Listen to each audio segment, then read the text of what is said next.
இப்போ குருமா வைக்கிறோம்ப்பா. 3 ஸ்பூன் எண்ணெய் ஊற்றிருக்கோம்.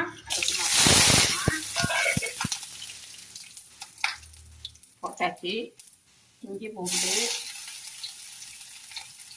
பெருஞ்சீரகம்,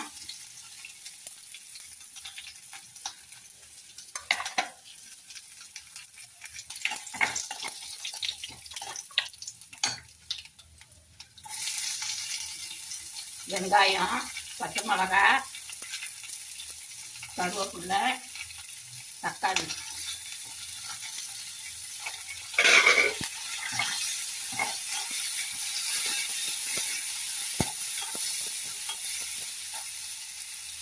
அப்புறம் குழம்பு தூள், மஞ்சள் தூள்,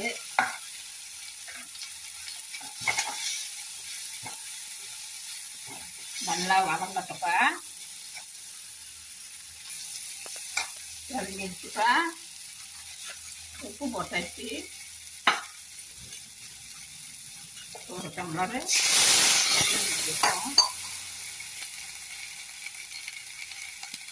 காய் எல்லாம் கழுவி போடுறோம். கத்திரிக்காய்,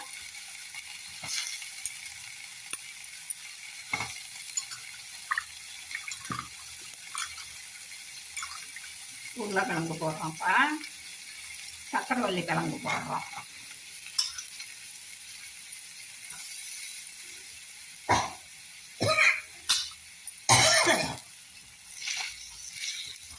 அதுக்கப்புறம் தேங்காய், பெருஞ்சீரகம் எல்லாம் அரைச்சி போட்டுருக்கோம்.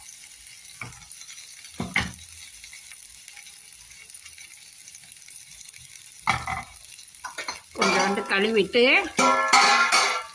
கொஞ்சமாக தண்ணி ஊற்றிக்குவோம்.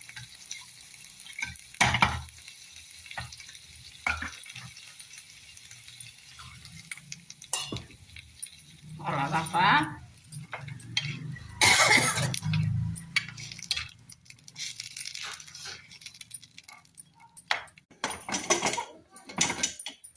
குருமா ஆயிடுச்சுப்பா.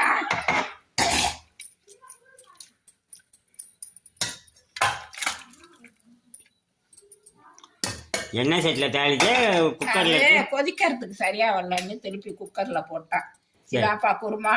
நல்லா சூப்பராக இருக்கும். 2 வேர்க்கடலை, 2 பாதாம், 2 பிஸ்தா இதெல்லாம் போட்டிருக்கப்பா. முந்திரி பருப்பு 2 போட்டிருக்கேன். எல்லாம் மசாலா தேங்காவோட போட்டு அரைச்சி வச்சுருக்கேன். நல்லா சூப்பராக இருக்குப்பா சாப்பிட்றதுக்கு.